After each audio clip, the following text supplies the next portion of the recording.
जय हिंद मित्रांनो. याच्या आधी आपण कुठपर्यंत होतो रे बाबा? मनी आणि इन्फ्लेशन कंप्लीट केलं. मनीचे पॉइंट आणि इन्फ्लेशनचे पॉइंट स्वतःहून स्वतः कव्हर करायचे. आता आपण जाऊ बँकिंगवर. बँकिंग काय असते, बँकिंगचं काम काय असते, बँकिंगचं स्ट्रक्चर कसं असतं. सो बँकिंग एक फायनान्शियल इन्स्टिट्यूशन आहे. कोणतं इन्स्टिट्यूशन? Financial financial institution. आणि बँकिंगचं नेमकं काम काय? डिपॉझिट आणि गिव्ह लोन्स, ज्याच्यामध्ये तुम्ही डिपॉझिट करू शकता आणि पैसे देऊ शकता, त्याला म्हणते बँक. सो बँकचं प्रायमरी फंक्शन काय? Deposit and give loans. आता बघा, बँकमध्ये काय होते खरं. हे झाली बँक आपली. बँकमध्ये दोन कामं होऊन राहिले. एक होते पैसे टाका तुम्ही, आणि लोन्स घ्या. लोन्स म्हणजे उधार घेऊ शकता तुम्ही. सो बँकिंगचं हेच ठेवायचं का? बँकिंगचं काम काय? डिपॉझिट देणं, डिपॉझिट घेणं आणि लोन देणं, बस. लेने देने का काम, लेन देन का काम कोण करते? बँक करते. सो आपण बँकची थोडी हिस्ट्री बघू. आता बँकची हिस्ट्री कशी चालू झाली. आपल्या कामात नाही येते बँकची हिस्ट्री तेवढी, फक्त जनरल अवेअरनेस साठी बँकची हिस्ट्री बघू. सो सर्वात आधी बँक बनली होती, ती होती bank of Hindustan. Bank of Hindustan ही बनवली होती आपल्या बाबाजींनी, ज्यांचं नाव होतं अंग्रेज बाबाजी. हे बनवली होती 1720 मध्ये, bank of Hindustan.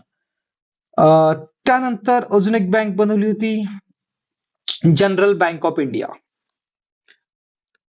General bank of India. बघा, हे ब्रिटिशर लोक मस्त काय म्हणते, इंडियाचं नाव लावत होते आणि बँक लुटत होते, म्हणजे बँकेचे पैसा घेत होते. 1786 मध्ये जनरल बँक ऑफ इंडिया बनली. ओके. 1786 मध्ये कोणती बँक बनली? कोणती बनली? General bank of India. आता त्यानंतर काय झालं, मग हळूहळू तीन अजून बँक बनल्या, तीन प्रेसिडेन्सी बँक बनवल्या, म्हणजे मेन बँक बनवला याच इंग्रज लोकांनी.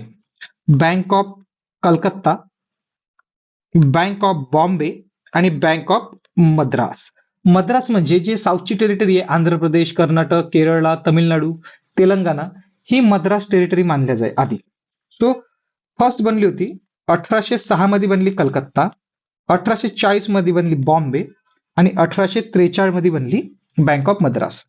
सो तीन प्रेसिडेन्सी बँक बनल्या होत्या, bank of Kolkata, bank of Bombay आणि बँक ऑफ मद्रास.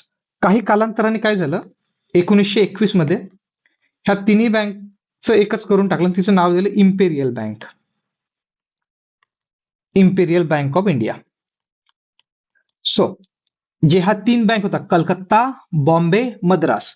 मॅपवर लक्ष द्यायचं, मॅपमध्ये कलकत्ता, बॉम्बे, मद्रास ट्रायंगल झालाय. कलकत्ता, बॉम्बे, मद्रास. 1806, 1840 आणि 1843. 6, 40, 43 एमसीक्यू येऊ शकते, मॅच द पेअर, की कोणती बँक काय काय झालं. Bank of Kolkata, Bombay, Madras. 6, 40, 43. So 1921 मध्ये ह्या तीन बँकाचं मर्ज झालं आणि बनली imperial bank of India. Okay. आता हे सगळे फॉरेन बँक होते. आता बघू की भारताच्या बँक कोणत्या होत्या, जे इंडियन स्वतः ओन करत होते. Indian bank. सो बघा, इंडियन बँक मध्ये येते अलाहाबाद बँक. अलाहाबाद बँक इंडियनची. हे कधी बनली? 1865 मध्ये बनली अलाहाबाद बँक. पण सर्वात पहिली जर म्हणाल तर ती बनली होती पंजाब नॅशनल बँक 1894 मध्ये, और 1894 असेल मे बी, लाहोर मध्ये बनली होती. लाहोर. लाला लजपत राय यांनी पंजाब नॅशनल बँक बनवली होती. सर्वात पहिली भारतीय बँक जी पूर्णपणे इंडियन होती ती होती पंजाब नॅशनल बँक. पंजाब मध्ये होती, लाहोर तिथंच आहे. आणि मग बनली bank of India. Bank of India मुंबईमध्ये चालू झाली होती आणि हे झाली 1906 मध्ये चालू झाली होती बँक ऑफ इंडिया. सो तीन इंडियन बँक म्हणू शकतो. कोणकोणत्या इंडियन बँक आहेत? तीन आपल्या. अलाहाबाद बँक जी 1865 मध्ये बनली. त्यानंतर बनली पंजाब नॅशनल, सॉरी, पहिली बनली होती पंजाब नॅशनल बँक. त्यानंतर अलाहाबाद बँक बनली आणि त्यानंतर कोणती बँक बनली? कोणती बनली रे, काय माहित आहे तुम्हाला? त्यानंतर बनली bank of India. Bank of India. Bank of India बनली, तिला मुंबईमध्ये लॉन्च झालं ना. बँक ऑफ इंडिया मुंबईमध्ये लॉन्च झाली. सो ह्या होत्या आपल्या बँक्स छोट्या मोठ्या. त्यानंतर स्वदेशी मुवमेंट चालू झालं होतं. आता बघा 1906 मध्ये स्वदेशी मुवमेंट चालू झालं. स्वदेशी मुवमेंट म्हणजे भारताचं पाहिजे आपल्याला, म्हणजे इंग्रज लोकांना हकलणं चालू, असं चालू झालं होतं 1906 मध्ये. तर मग काय झालं, आरबीआयचं गठन केलं होतं 1935 मध्ये. कोणी? हिल्टन यंग आयोग होतं. Hilton Young commission. Hilton Young कमिशनने 1934 मध्ये शिफारस केली 1934 मध्ये, आणि 1935 मध्ये आरबीआयचं गठन झालं होतं. सो यांनी काय केलं होतं की 100 रुपयाचे शेअर घेतले, 100 रुपयाचे एक शेअर केले, आणि किती? 5 लाख शेअर. 100 रुपयाचे 5 लाख शेअर काढले होते. शेअर परचेस करा आणि मग त्या बँकेमध्ये आपल्याला पैसा जाईल. विचार करा, 100 रुपये आरबीआयच्या शेअरची किंमत सर्वात पहिले 100 रुपये होती. 5 लाख म्हणजे 5 करोड. 5 करोडची बँक झाली होती ही. 5 करोड तेव्हाचे जमा झाले 1934 मध्ये, आणि बँक बनवले होते. सो एक अजून जो फर्स्ट गव्हर्नर होता तो होता ओसवर्ण स्मिथ. ओसवर्ण स्मिथ हा फॉरेनर माणूस होता. ओसवर्ण स्मिथ हा फर्स्ट गव्हर्नर होता आरबीआयचा. आणि त्याच्यानंतर इंडियन गव्हर्नर जर म्हणाल तर होता C D Deshmukh. C D Deshmukh. आणि आताचे प्रेझेंटचे कोण आहे गव्हर्नर? शक्तिकांत दास आहे की कोण आहे? शक्तिकांत दासच आहे ना. हा. सो आताचे करंट मध्ये आहे शक्तिकांत दास, जे की चेंज होऊन जाईल. हा. सो जो फॉरेनर होता गव्हर्नर सर्वात पहिला तो होता ओसवर्ण स्मिथ, आणि पहिला इंडियन होता ते होते C D Deshmukh. Okay. So आता आपण थोडं अजून हिस्ट्री बघू. आता बघा, हेड ऑफिस बघू आरबीआयचं कुठे येतं. आरबीआय बद्दलच इन्फॉर्मेशन घेऊ आता आधी. आरबीआय बद्दल इन्फॉर्मेशन, आणि नंतर तुम्हाला अजून रिवाइज होऊन जाईल. सो बढिया होऊन जाईल. सो आरबीआयचं तुम्हाला हेच घेतो. आरबीआय बद्दल बघू थोडस. आरबीआयचा फुल फॉर्म होते reserve bank of India. Okay. So आरबीआयचं हेड ऑफिस कुठे आहे? मुंबईमध्ये. दिल्लीमध्ये नाही आहे. कुठे? मुंबईमध्ये हेड ऑफिस आहे. आणि याचे 4 ब्रांच ऑफिस आहे. 4 ब्रांच ऑफिस. आता 4 ब्रांच ऑफिस कुठे आहे? एक तर अजून मुंबईमध्ये आहे. सो मुंबईमध्ये किती ऑफिस आहे? 2 ऑफिस आहे, आणि सर्वात एक मेन. मुंबईच्या नंतर येते चेन्नई. चेन्नईच्या नंतर येते कोलकाता, आणि कोलकाताच्या नंतर येते दिल्ली. सो मुंबई, दिल्ली, चेन्नई, कोलकाता. सो जर प्रॉपरली जर अरेंज करायचं म्हटलं तर बघा, मॅपनुसार अरेंज करू आपण. फर्स्ट करू आपण कलकत्ता, त्याच्यानंतर करू दिल्ली, दिल्लीच्या नंतर करू आपण मुंबई, आणि मुंबईच्या नंतर करू, कोणती होती मुंबईच्या नंतर? कोलकाता, दिल्ली, मुंबई आणि चेन्नई. सो बघा, आरबीआयचे मेन 4 ऑफिस आहे: कलकत्ता, दिल्ली, मुंबई आणि चेन्नई. आणि जे हेड ऑफिस आहे ते कुठे आहे?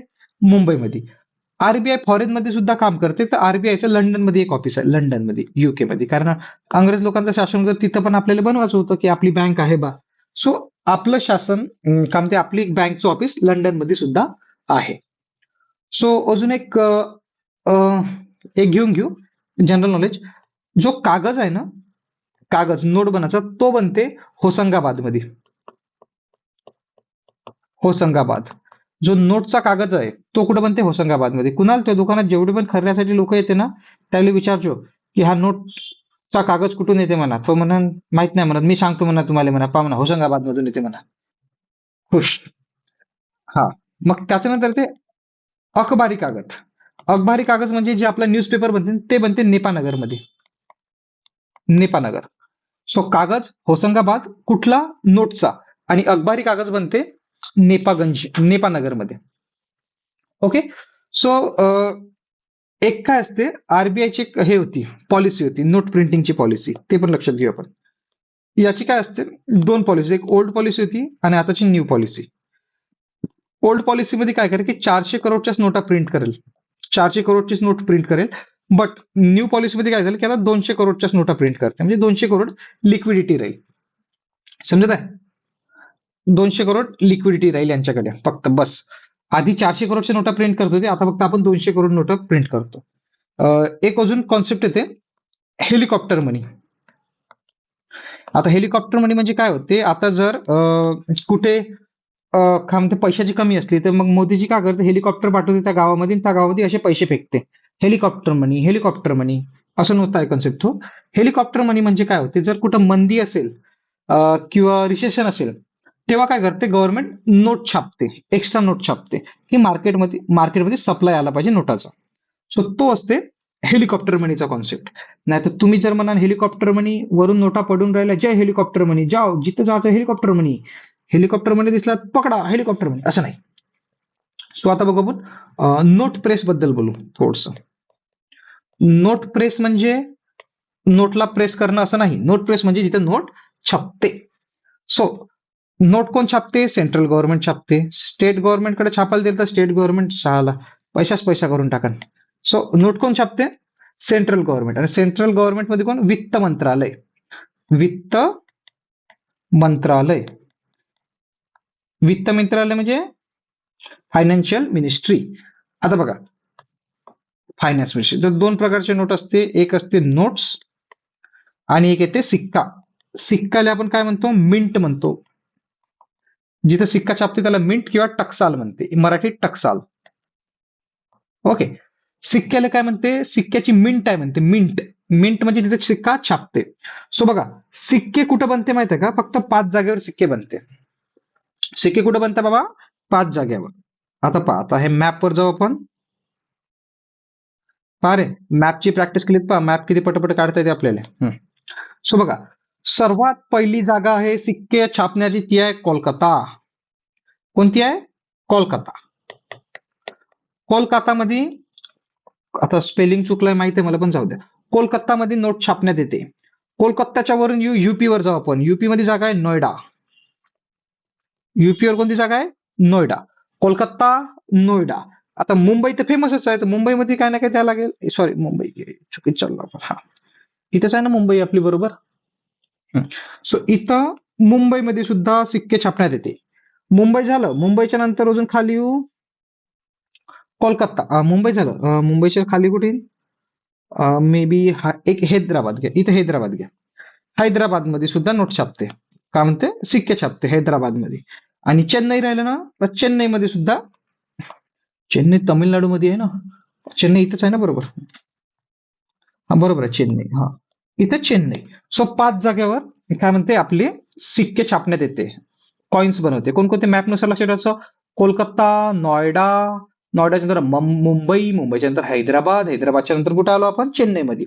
सो अशा या 5 ठिकाणी सिक्क्यांचं प्रोडक्शन होते, कॉइन्सचे प्रोडक्शन. आता जर तुम्हाला मनी हेस्ट जर करायचं असेल तर सर्वात सिक्युअर जागा पहा, की कुठून तुम्ही सिक्के दाबू शकता. पण चिल्लर का जमा करता? नोटाच्या मागे लाग जा तुम्ही. So ह्या 5 लक्षात ठेवा. प्लॅनिंग वॅनिंग जर करायची असेल तर ह्या 5 जागावर सिक्के बनते. कोलकाता, नोएडा, मुंबई, हैदराबाद आणि चेन्नई. मॅपनुसार तुमच्या डोक्यात आलं असेल की कुठं कुठं आहेत. सो प्लॅनिंग बरोबर बनव जा, सापडू नका कोणाला. आणि माझं नाव तर नका सांगा की यानं सांगितलं मला 5 जागेवर बनते. सो आणि 1 रुपयाची नोट सुद्धा छापते. 1 रुपयाची नोट छापा लागते थोडं दाखवासाठी की नोट छापते. आता आपण बघितलं की सिक्के कुठं कुठं बनते, बरोबर. आता सिक्क्याच्या नंतर आता का म्हणजे शुभम सारखा माणूस आला, शुभम म्हणते असं, हम सिक्को में नहीं खेलते, हमको नोटा चाहिए. बरं ठीक आहे, मी तुझ्यासाठी नोटा पण सांगतो का नोटा कुठं बनते. आता बघू आपण की नोट्स कुठं बनते. बरोबर आहे ना, 2 हुशार माणसं आहे आपल्याकडे. कुणाल सिक्के जमा करन आणि शुभम भाऊ काम ते नोट्स जमा करन. चलो ठीक आहे. आता बघा, नोट्स छापण्याचे काम दोघा जणाला आहे. एक तर सेंट्रल छापते, सेंट्रल गव्हर्नमेंट, आणि एक आरबीआय छापते नोट्स. आरबीआय आणि सेंट्रल गव्हर्नमेंट हे 2 वेगवेगळे नोट्स छापते, म्हणजे यांच्याकडे मशीन आहे. सो फर्स्ट आपण बघू सेंट्रल मध्ये. सेंट्रल मध्ये आहे, एमपी मध्ये आहे, मध्य प्रदेशमध्ये. आणि तिचं नाव आहे bank note press. Bank note press. So bank note press कुठं आहे? मध्य प्रदेशमध्ये. आता मला मध्य प्रदेशमध्ये कुठं? कारण की आपण आम्हाला तर लुटायला जायचं आहे, तर मध्य प्रदेशच्या देवासमध्ये आहे. सो देवास लोकेशन बरोबर लक्षात ठेवा. मध्य प्रदेशच्या देवासमध्ये बँक नोट प्रेस आहे, जे की सेंट्रल गव्हर्नमेंट कंट्रोल करते. त्यानंतर आहे महाराष्ट्र. अरे, आपल्या सगळ्यात जवळचं नाशिक आहे. नाशिकमध्ये टाका टाकू शकता तुम्ही. सो महाराष्ट्राचं नाशिक आहे. सो नाशिकला जा तुम्ही. करन्सी नोट प्रेस आहे नाशिकमध्ये. Currency note press. सो तुम्ही चांगली प्लॅनिंग बनवा आणि नाशिकमध्ये सुद्धा एक हात मारून येऊ शकता. जवळच्या जवळ पडते आपल्याला. हा, आता बघू आपण आरबीआयचं बघू. सो आरबीआयचं ऑफिस कुठं आहे? हैदराबादमध्ये एक. म्हणजे हैदराबादमध्ये प्रेस आहे. आणि त्यानंतर एक आहे कोलकातामध्ये, कोलकाता. आरबीआयचे दोन ऑफिस कुठे? हैदराबाद आणि कोलकाता. कोलकातामध्ये पण एक जागा आहे सहबाती. सहबाती. सो हे जागा बरोबर लक्षात ठेवा, विसरायची नाही. तुम्हाला पहा आणि बरोबर प्लॅनिंग करून चालायचं की तुम्हाला चार जागेवर हात मारायचा आहे, चार जागेवरून एका जागेवरून तरी पैसा भेटला पाहिजे. सो आपण जागा कोणकोणती पाहिली? हा, थोडं अजून रिटर्न मध्ये जाऊ आपण. अं, जुने कॉन्सेप्ट बघू की आपण काय काय बघितलं. ओके. सो आपण आरबीआय बँकिंगची थोडी हिस्ट्री बघितली की बँकिंगची हिस्ट्री काय होती. बँकिंग एक फायनान्शियल इन्स्टिट्यूशन आहे ज्याच्यामध्ये डिपॉझिट आणि लोन्सचं काम होतं. डिपॉझिट आणि लोन्सचं तेच काम आहे बँकेचं, दुसरं काहीच नाही. बँक ऑफ हिंदुस्थान बनली होती 1720 मध्ये. त्यानंतर जनरल बँक ऑफ इंडिया बनली 1786 मध्ये. त्यानंतर bank of Kolkata, bank of Bombay आणि बँक ऑफ मद्रास 1806, 40 आणि 43. 1921 मध्ये याला मिक्स करण्यात आलं आणि इम्पिरियल बँक ऑफ इंडियाचं नाव दिलं. त्यानंतर इंडियन बँक बघू. पंजाब नॅशनल बँक ही सर्वात पहिली बँक होती जी लाला लजपत रायनी बनवली. ती कधी बनली होती? 1894 मध्ये लाहोरमध्ये. त्यानंतर अलाहाबाद बँक बनली. अलाहाबाद बँक कधी बनली? 1865 मध्ये. त्यानंतर बँक ऑफ इंडिया बनली जी मुंबईमध्ये चालू झाली होती 1906 मध्ये. स्वदेशी मुवमेंटच्यानी खूप जोर आला होता, तर त्यानंतर मग विचार केला की आपण आरबीआय स्वतःची भारताची बँक बनवावी जी सेंट्रल बँक चालेल मोठ्या लेवलवर. सो 1935 मध्ये आरबीआय बँक बनली. हिल्टन यंग कमिशनने शिफारस केली होती. त्यानंतर 1 एप्रिल 1935 पासून मग आरबीआय बँक बनली. 500 रुपयात, 100 रुपयाचा एक शेअर होता आणि 5 लाख शेअर इश्यू केले होते. काश माझ्या आपाजीने शेअर घेऊन ठेवले असते तर आज मी पण लखपती असतो. बस. सो ओस वर्न स्मिथ, ओस वर्न स्मिथ हा पहिला गव्हर्नर होता फॉरेनर. इंडियन होता सी डी देशमुख. आणि आताचे जे प्रेझेंटचे गव्हर्नर आहेत ते आहे शक्तिमान. ओके. सो आरबीआयचं सर्वात मेन ऑफिस आहे ते आहे मुंबईमध्ये. त्यानंतर त्याचे अजून 4 ऑफिस येतात जे की मॅपनुसार लक्षात ठेवायचे. फर्स्ट होता आपला कुठं? कोलकाता, दिल्ली, मुंबई आणि चेन्नई. कोलकाता, दिल्ली, मुंबई, चेन्नई.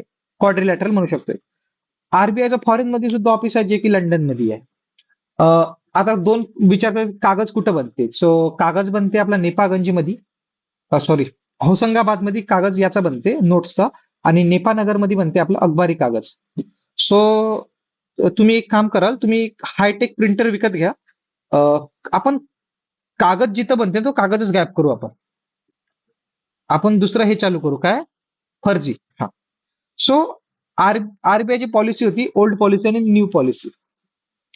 सो ओल्ड पॉलिसीमध्ये 400 करोडची नोटा प्रिंट करेल आणि न्यू पॉलिसीमध्ये 200 करोडच्या नोटा प्रिंट करते आता आरबीआय. त्याच्यामध्ये पण डिव्हिजन असते 125 करोड आणि 175. 125 करोड म्हणजे आरबीआयच्या अकाउंटमध्ये एवढे पैसे असते.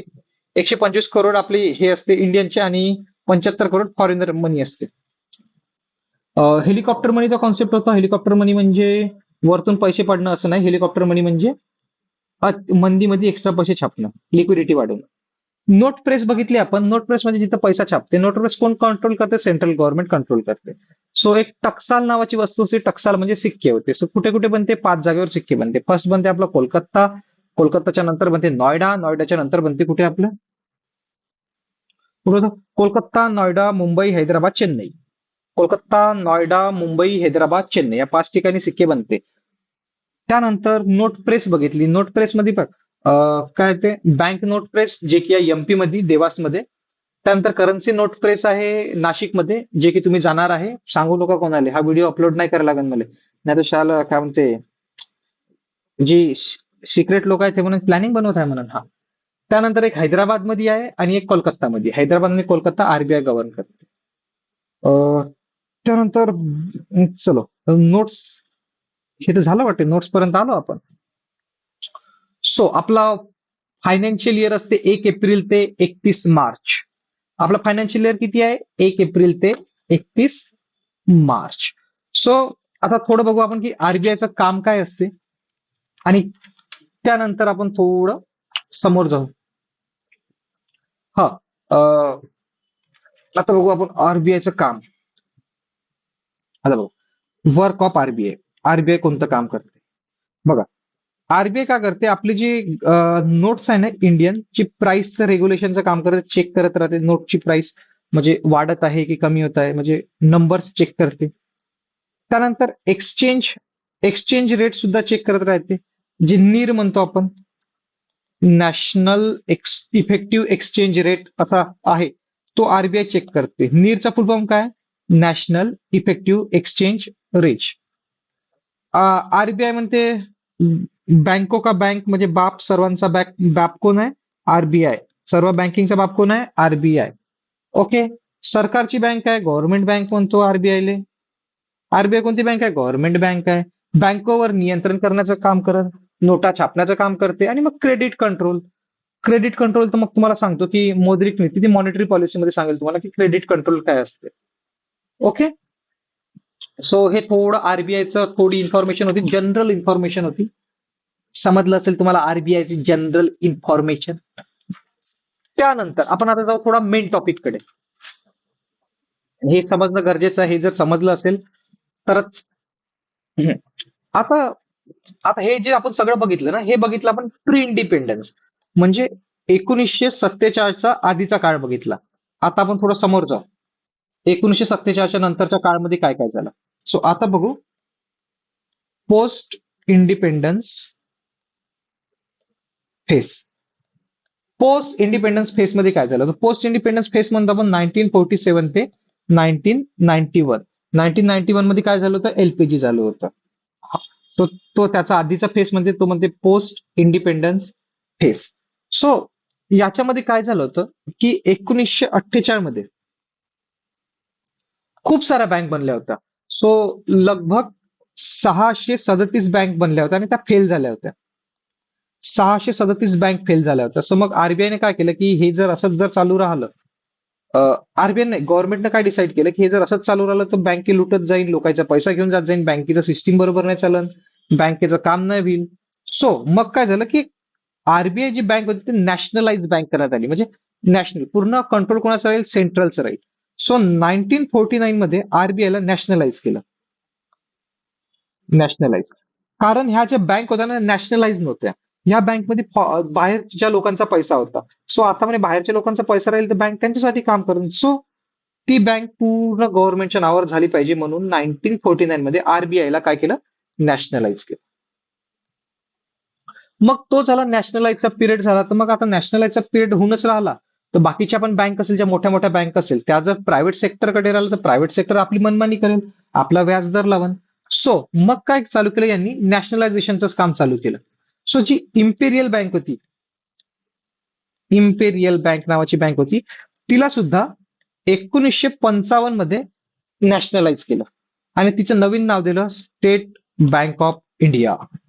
सो अशा प्रकारे स्टेट बँक ऑफ एसबीआयचा उगम झाला. सो बघा, एसबीआय पहिले 3 बँक होती, bank of Calcutta, bank of Bombay आणि बँक ऑफ मद्रास. 1806, 1840 आणि 1843.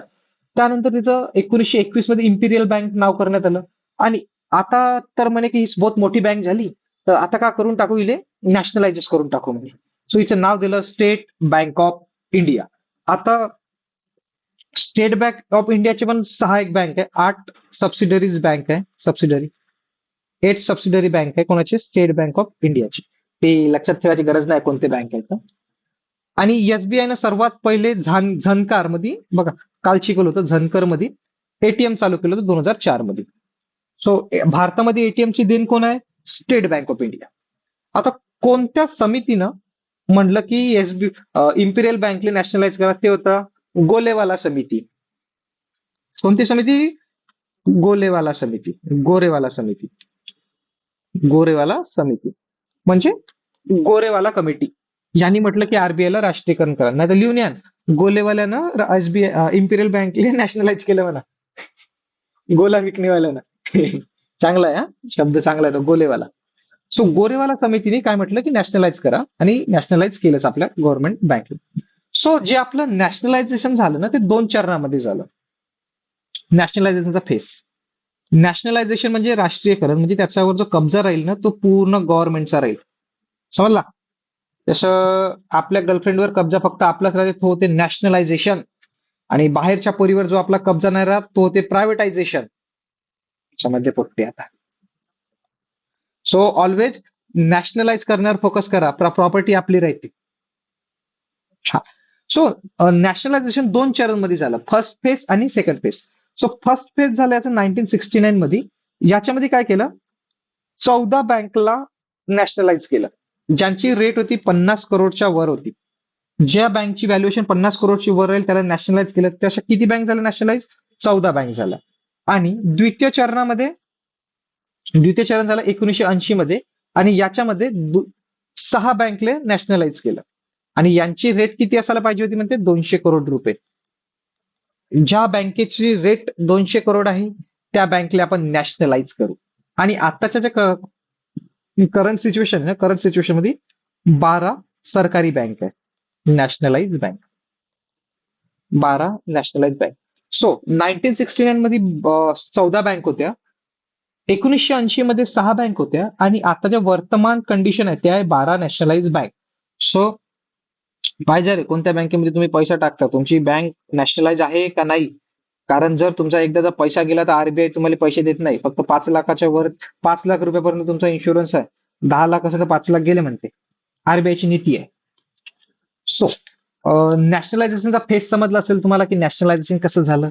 14 बँक, 6 बँक नॅशनलाइज करण्याचं काम हेच होतं की जो पैसा आहे ना तो बाहेरच्या लोकांकडे न जाता, मोस्ट ऑफ द जर बँका पळून गेल्या, हे ते करून गेलं तर मग का होईल. सो त्याच्यासाठी नॅशनलायझेशन करणं एक चांगली गोष्ट होती आणि ती आहेच. ओके. सो त्यानंतर काही बँक्स बनल्या, जसं आरआरबी बँक बनवल्या स्पेसिफिक रिजनसाठी. रिजनल रुरल बँक 1975 मध्ये बनवली, जे की रुरल लोकांच्या प्रॉब्लेमसाठी राहील. काही एकदम बिझनेससाठी बँक बनवल्या होत्या, ते होत्या एक्झिम बँक. एक्झिम बँक म्हणजे एक्सपोर्ट इम्पोर्ट बँक, त्याच्यासाठी पैसा देईल एक्सपोर्ट इम्पोर्टसाठी, म्हणजे स्पेसिफिक यूजसाठी बँक बनवलेला. RRB regional rural bank, Exim exchange and import bank. त्यानंतर एनएचबी बनवली. एनएचबी कोणाला फंडिंग, जे घर बांधत आहे लोक त्याला कमी इंटरेस्ट मध्ये पैसे देईल.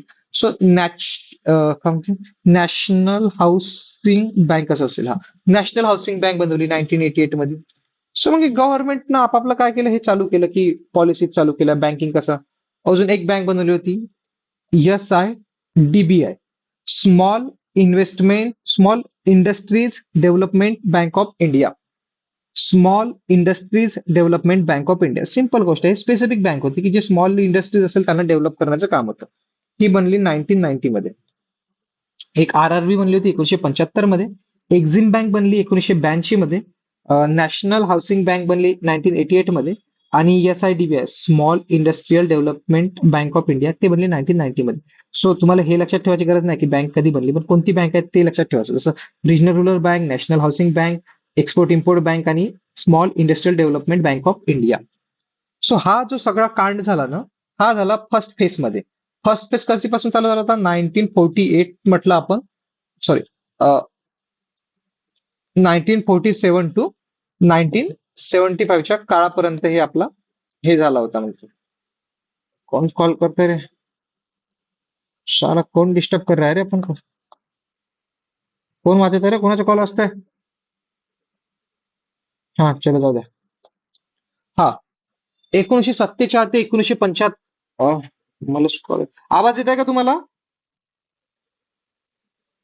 हॅलो. हा मग ठीक आहे. 1977 ते 1975 होय का? नाही ना. 1977 ते 1991 पर्यंत हा फर्स्ट फेज होता. आ- हा या फर्स्ट फेज मध्ये ज्याने जेवढे कांड करायचे होते तेवढे याने कांड केले. त्यानंतर मग लागला एलपीजीचा काळ. एलपीजी म्हणजे लिबरलायझेशन, प्रायव्हेटायझेशन आणि ग्लोबलायझेशन. समजतं का रे? एलपीजी म्हणजे काय होते तर तुम्हाला? हा समजते. हुशार पोर आहे. सो आता आपण जाऊ सेकंड फेज मध्ये. सेकंड फेज कोणता होता? Post independence. म्हणजे हा पण पोस्ट इंडिपेंडन्स आहे, फक्त फेज 2 आहे आता. जसं तुम्ही तुमचा फेज 1, फेज 2, फेज 3 बनवून ठेवला स्टडीचा, तसंच आपला स्टडीचा फेज 2 आहे आता. फेज 2 कधी चालन? 1991 पासून कंटिन्यू पर्यंत चालन, कारण की त्याच्यानंतर नाही सांगितलं ना काही. हा. सो आता काय झालं की याच्या आधी काय म्हणते, गव्हर्नमेंट बँकच होत्या मोस्ट ऑफ द, आणि प्रायव्हेट सेक्टरला तेवढी म्हणजे रिस्ट्रिक्शन लावून ठेवली होती की प्रायव्हेट सेक्टरने हे नाही केलं पाहिजे, ते नाही केलं पाहिजे, याच्यावर रिस्ट्रिक्शन लावा, ते लावा. ते कमिटी आली होती, श्री एम नरसिंह राव कमिटी. कोणती कमिटी? नरसिम्हन नरसिम्हम कमिटी आली होती. फेमस नाव आहे नरसिम्हा. यांनी काय म्हटलं की ऑलो करा. कोणाला ऑलो करा? प्रायव्हेट लोकायले. प्रायव्हेट लोकांना ऑलो करा तेव्हाच तर पैसा येईल. आणि 1991 मध्ये तेच चालू होतं ना, की आपली कंडिशनच एवढी गरीब झाली होती की आपल्याकडे फक्त 14 दिवसाचा फॉरेन रिझर्व्ह राहिला होता. सो ह्यावेळेस काय झालं की 10 प्रायव्हेट बँकला लायसन्स दिलं.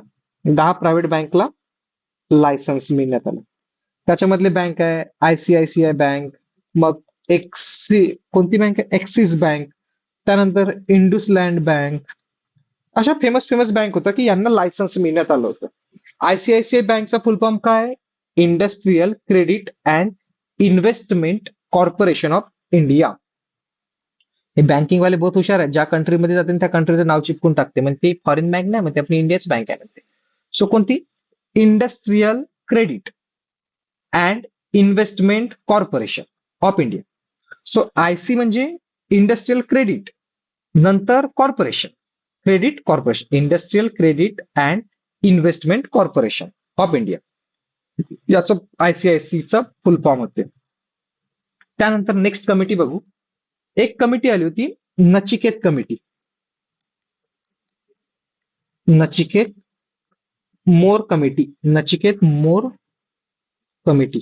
आता याच्या नावात असं मोर आहे, म्हणजे मोर म्हणजे जास्त. So मग यानं काय केलं, हे काय म्हणे की स्मॉल फायनान्स बँकला सुद्धा परवानगी द्या म्हणे.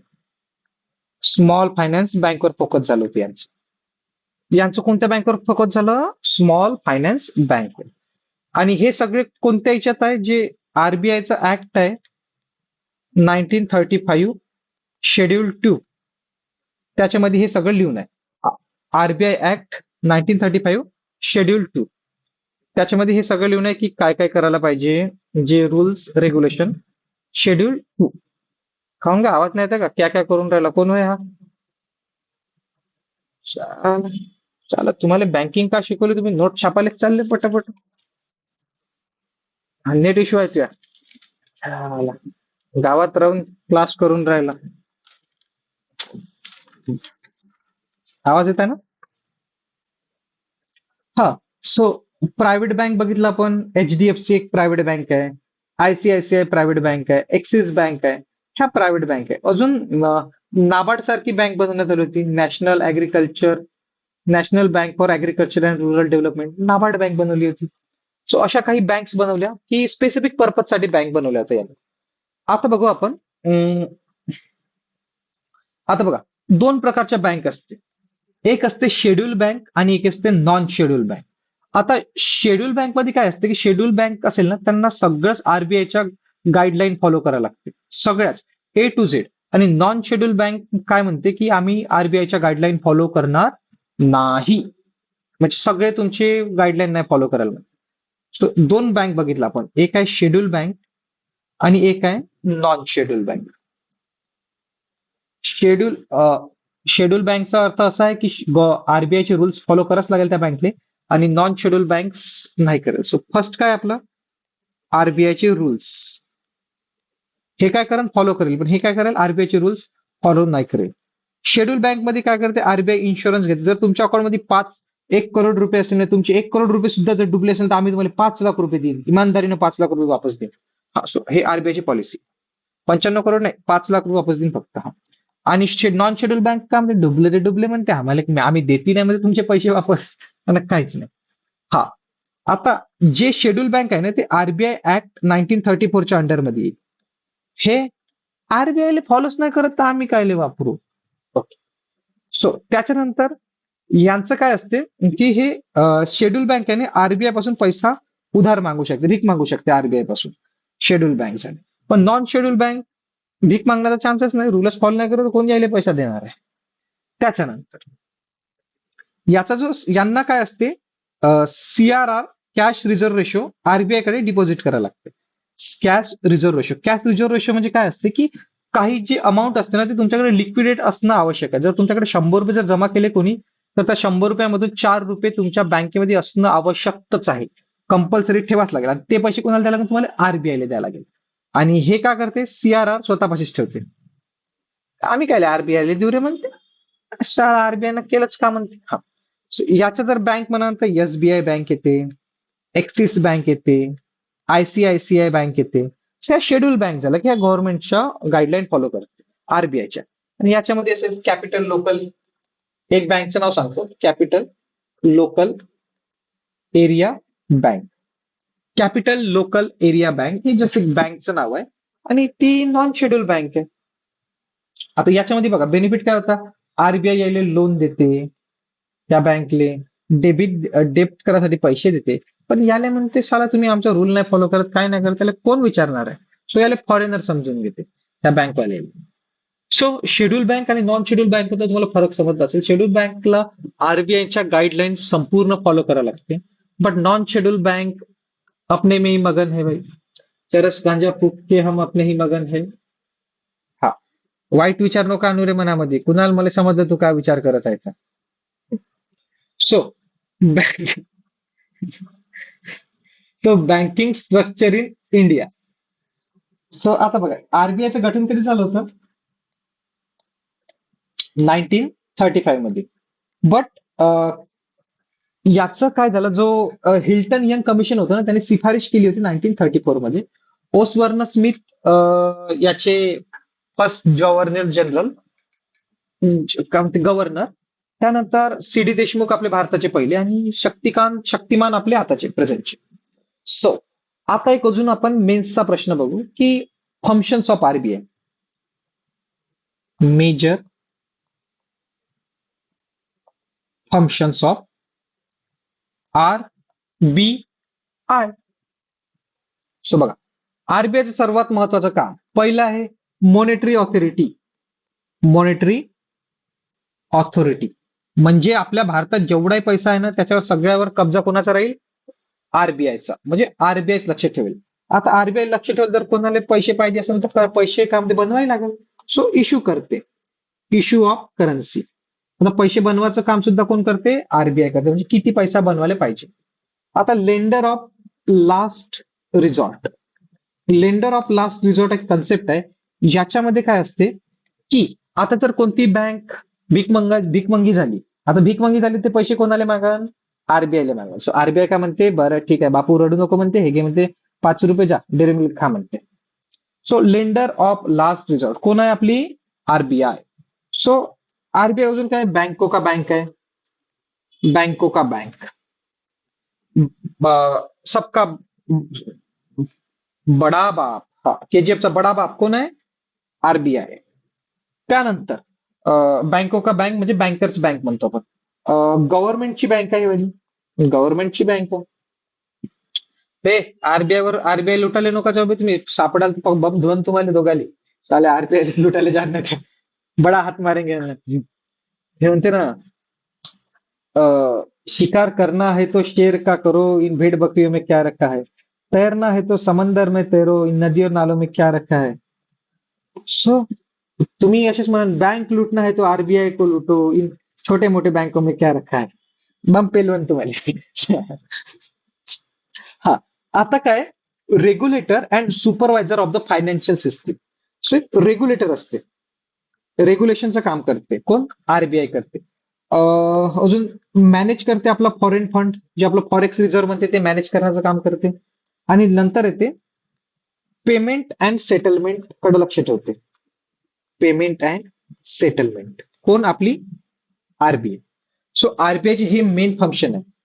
मॉनिटरी ऑथॉरिटी, करन्सी छापणं, लेंडर ऑफ लास्ट रिसॉर्ट भिकमंग्याला पैसे देणं, बँको का bank, government bank, regulation manage करण्याचं काम करते. कसं फॉरेन एक्सचेंज, फॉरेक्स रिझर्व्हला मॅनेज करण्याचं काम करते. आणि payment and settlement. Payment and settlement म्हणजे बस लेनदेनचं काम करते कोण आपली आरबीआय. सो हे बघितलं आपण आरबीआय बद्दल. त्याच्यानंतर एक कॉन्सेप्ट येते कमर्शियल बँकचा. कमर्शियल बँक म्हणजे स्पेसिफिक साठी असेल, जसे आपली प्रायव्हेट बँक त्याला म्हणतात commercial bank. Private bank, commercial bank. Okay. So याच्यामध्ये काय म्हणते, जी कमर्शियल बँक आहे नी, कमर्शियल बँक म्हणजे बिझनेस यूज पर्पज झाला, नॅशनलाइज पण बँक झाली, ती पण कमर्शियल बँक मध्ये येऊ शकते. सो आरबीआय यांना गाईडलाईन फॉलो करायला लागते. Banking regulation act 1945, banking regulation act 1949. So commercial बँकसाठी कोणता आहे? Banking regulation act 1945. याच्यामध्ये सुद्धा याच्यामध्ये सगळं लिहून आहे कमर्शियल बँकची. जे तो धोती खोल रहा है म्हणते ना, तसं काम आहे. Banking regulation act 1945. सो याच आता बँकेचं काम काय आहे? डिपॉझिट आणि लोन्स. डिपॉझिट आणि लोन्स घ्यायचं बँकेचं काम. याच्यामध्ये कमर्शियल बँकमध्ये दोन बँक्स येते, एक तर शेड्यूल बँक किंवा non schedule bank. Schedule bank किंवा नॉन. आता बघा, ही जे आरबीआय आहे ना, आरबीआयची गाईडलाईन नाही फॉलो करत आहे. बँकिंग रेग्युलेशन ऍक्टच्या अनुसार हे काम करेल. बँकिंग रेग्युलेशन ऍक्टच्या अनुसार शेड्यूल आणि नॉन शेड्यूल बँक काम करेल. सो पब्लिक सेक्टर बँक किती आहे आपल्याकडे? राष्ट्रीय बँक 12 बँक आहे. कोणत्या बँक? 12 बँक. आणि प्रायव्हेट तर आता 21 बँक आहे वाटते, मे बी प्रायव्हेट बँक. जसं टॉपच्या 21 बँक आहे. Axis bank, yes bank, ICICI bank, HDFC bank. Most of the foreign bank होय, नाव इंडियाचं लावलंय. आता बघा, फॉरेन बँक. फॉरेन बँक बद्दल सुद्धा माहिती करून घेऊ आपण. आता फॉरेन बँकचं कसं असते की जर फॉरेन बँक जर आपल्या भारतामध्ये जर याची असेल ना, तर यांना हेडक्वार्टर पाहिजे. यांचं हेडक्वार्टर फॉरेन मध्ये पाहिजेच. हेडक्वार्टर, अरे सिंपल गोष्ट आहे यार. बँक फॉरेनची आहे, तिचं हेडक्वार्टर फॉरेन मध्ये असणारच आहे ना. हा, बस ठीक आहे. सो हेडक्वार्टर, आणि मग ते काय करेल? ब्रांच ओपन करेल इंडियामध्ये. त्यानंतर अशा 46 बँक आहे रे बाबा. किती बँक आहे? 46 बँक. कामाचं नाही आपल्या सोडत. त्याच्यानंतर एक असते RRB. RRB, royal challenge, RCB नाही, रॉयल चॅलेंजर्स बँगलोर नाही रे, आरआरबी, रिजनल रुरल बँक.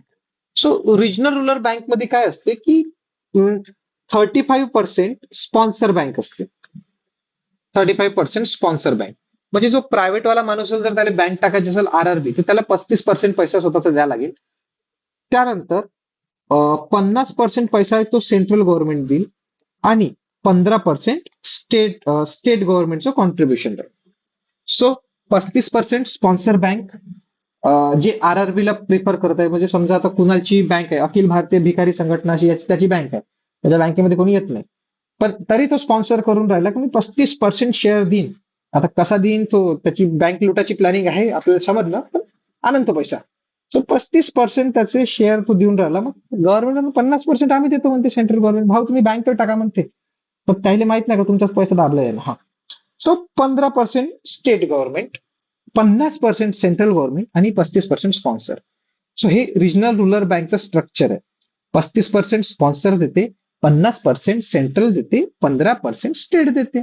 एवढा पैसा भेटून राहिला, बँकच टाकायला तुम्ही, सोडून द्या युपीएससी. सो त्यानंतर अजून एक कन्सेप्ट आला, local area bank. Local area bank. आता लोकल एरिया बँक 1996 पासून हा कन्सेप्ट चालू झाला. आणि ह्या बँक कशा नॉन शेड्यूल बँक आहे, म्हणजे छोट्या मोठ्या बँक्स असते. हा non schedule bank, local area bank. Example देतो, coastal local area bank, Krishna Bhima Samruddhi LAB limited, Subhadra local bank limited. असे हे बँक्स असते. नावही लक्षात ठेवलं नाही तरी चालते, तुम्ही टेन्शन नाही घ्यायचं.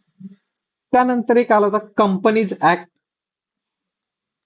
आता कंपनीज ऍक्ट 1956. आता कंपनीज ऍक्ट 1956 असतं, हे तर कशासाठी बनवलं असेल? Maybe most of the यासाठी बनवलं, काय इंडस्ट्रीजसाठी बनवलं. Companies act 1956. Eligible to add in second schedule, म्हणजे सेकंड शेड्यूल मध्ये ऍड केलं आरबीआयच्या. कोण? Companies act 1956. आता याच्यामध्ये काय सांगितलं होतं? मेंटेनन्सचं सांगितलं होतं की आर आर, सीआरआर आणि एसएलआर हे तुम्हाला रिझर्व्ह ठेवावं लागेल. सीआरआर म्हणजे होते कॅश रिझर्व्ह रेशो. हा कॅश रिझर्व्ह रेशो तुम्हाला द्यावा लागते आरबीआयला. आणि एसएलआर होते स्टॅट्युटरी लिक्विडिटी रेशो 18%चा, तो तुम्हाला स्वतःपाशी ठेवा लागते. मी सांगतो तुम्हाला समोर की सीआरआर काय आणि एसएलआर काय. सो टेन्शन मध्ये नका घेऊ की आम्हाला ते सीआरआर समजलंच नाही, आम्हाला ते एसएलआर समजलंच नाही, डोक्याच्या वरून गेला कॉन्सेप्ट. अरे सांगितलंच नाही ना तुम्हाला, तर काय समजेल? मग येते डिफरन्शिएटेड बँक. डिफरन्शिएटेड बँक म्हणजे काय? एक वेगळ्या पर्पज साठी बनवलं असेल. आता कोणी काय म्हणते, गांजाचा बिझनेस करत असेल, गांजाच्या बिझनेससाठी जर त्यानं बँक बनवली असेल, specialised purpose bank, differentiated bank बनते फॉर युनिक आणि स्पेसिफिक पर्पज साठी ती बँक बनते. त्यानंतर एक एनपीए असते. एनपीए नंतर सांगतो. एनपीए आता सांगून फायदा नाही. सो डिफरन्शिएटेड बँक बघू आपण.